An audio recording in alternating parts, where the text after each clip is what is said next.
बोल बोल करके गांव के अंदर रोशनी कर दे। इतना इतना इन्होंने अपना काम चलाया और पब्लिक को बेवकूफ बनाने का काम किया। अभी भी कई कई जगह अभी क्या भाषण दे रहे थे कि बोले अब की बार और भी बढ़िया है, अब की बार बोतल का चिन्ह आया है और हाथ में जब बोतल हो, तो मैंने कहा भाई हाथ में जब बोतल हो तो तब वो काला ही होता है। भाई शौक पूरा कर सकते हो लेकिन समाज का कल्याण नहीं हो सकता हाथ में जब बोतल होती है तब। तो उनको समझना चाहिए कि भाई जनता अब समझ गई उनके कारनामे। 15 दिन तक नाक रगड़ते रहे उस दिल्ली में बैठ करके एक नेता के कैसे ही करके मेरा गठबंधन करा दो, और आज बातें करते हैं कि ज्योति मृदा वसुंधरा जी के चरणों में जाके पड़ी रहती है। अरे कौन किसके चरणों में पड़ा रहता है तो सारी दुनिया को पता है। मैंने नाक नपवाई थी उनकी, रगड़ रगड़ के आधा इंच छोटी हो रखी है दिल्ली में अपना टिकट लेने के चक्कर में, सिर्फ ये गठबंधन कराने के लिए। और जो गलती भारतीय जनता पार्टी ने करी थी कि पहले बहुत प्रयास किया इन्होंने कि भारतीय जनता पार्टी के साथ गठबंधन कर लूं, तो उन्होंने तो इतने हाथ जोड़ के कहा बापूड़ा मान तो बख्श दो, और माँ के तो घनी चोट उतर की आगे कोई गलती पाची गुन करा। मैं तो बीजेपी तो करो को नहीं पाऊं गठबंधन। कांग्रेस में गया जनाब नेताओं ने, एक सगला नेता ने, लोकल कोई नेता कौन चाहता कि भाई ए आपका चेतन डूडी जी के अलावा ए लेर गया बने के गठबंधन करो। क्यों भाई कांग्रेस के पास में कैंडिडेट नहीं था क्या? अपन कहते हैं नागौर सबसे ज्यादा कांग्रेसी अगर कोई जिला अगर है पूरे राजस्थान में तो वो अपन बोला करते थे नागौर है। तो भाई नागौर की सीट गठबंधन में देने का क्या मतलब? कांग्रेस क्या इतनी कमजोर थी यहाँ पे? और शायद वो कांग्रेस की कमजोरी थी कि जिसकी वजह से दो पार्टियां मिलकर के चुनाव लड़ रही है। तो रामकंठ जी कमजोरी मेरी नहीं थी और कमजोरी मेरे सामने बैठे हुए लोगों की नहीं थी। इन्होंने तो 2009 में भी अपना आशीर्वाद रखा, 2014 में आप लोगों ने मुझे उससे ज्यादा वोट दिए, मुझे कहीं पब्लिक ने कभी धोखा नहीं दिया। 2019 में मुझे उससे भी ज्यादा वोट दिए, पब्लिक ने मुझे वहां भी धोखा नहीं दिया। षड्यंत्र करा तो कुछ नेताओं ने मिलकर के करा था, क्योंकि वो नहीं चाहते थे कि ज्योति मृदा आकर के राजनीति में अपने पैर जमा ले, कि इसके कुछ खुद का कोई लोभ लालच नहीं है, सक्षम है, पढ़ी लिखी है, कहीं ऐसा नहीं हो कि आकर के और 20 साल तक यहाँ हमारी छाती पे बैठ करके और चौधर करे। तो ये पब्लिक अब समझ गई है, नागौर की जनता समझ चुकी है। और जैसा भाव आप लोगों के आज मन में है ना, इस तरीके का भाव मैं आज दौरे कर रही हूँ, पंचायत के दौरे कर रही हूँ। आज मैं जायल के दौरे छोड़ करके आप लोगों के बीच में आई हूँ और अभी वापस जाकर अपना कार्यक्रम जारी रखूंगी।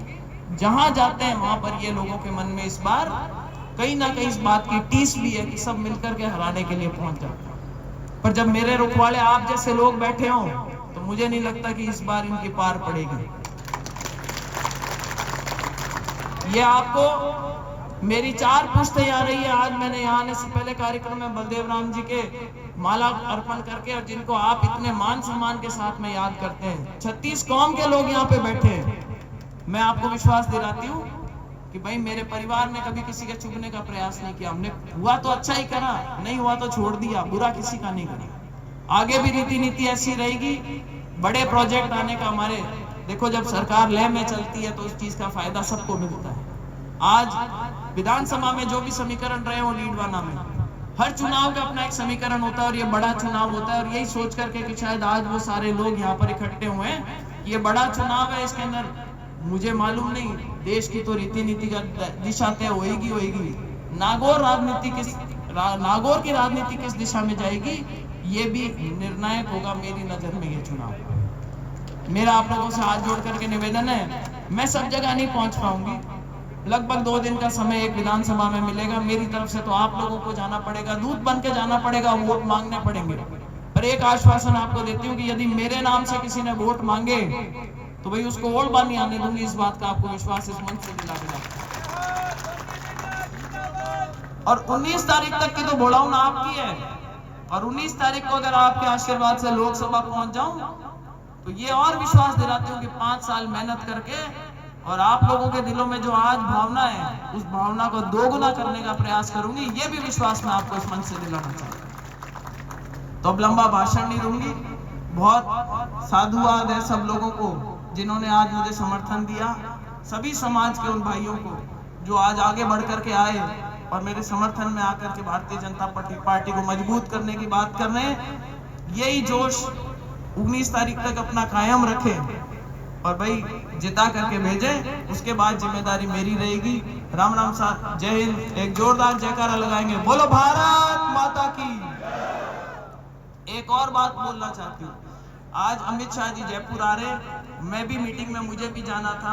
मंजू जी बागमार को, जीतू बना को, सबको वहां पे होना था। मैंने और मंजू जी ने, क्योंकि जायल के कार्यक्रम थे, उनसे आज हमने छुट्टी मांग ली थी। जीतू बना आज वहां पे पधारे में, तो कोई इस बात का कोई गलत अंदाजा नहीं लगाए कि भाई जीतू बना आज यहाँ पे क्यों नहीं है। तो वो भी हमारी ताकत बनेंगे। हम सब मिलकर के चुनाव लड़ेंगे, जोरदार मतों से जीत करके जाएंगे। और मुझे पूरा विश्वास है कि राजनीति में जो नागौर का परचम सबसे ऊपर लहराता था, एक बार पुनः ऐसा ही करेंगे। राम राम साहब।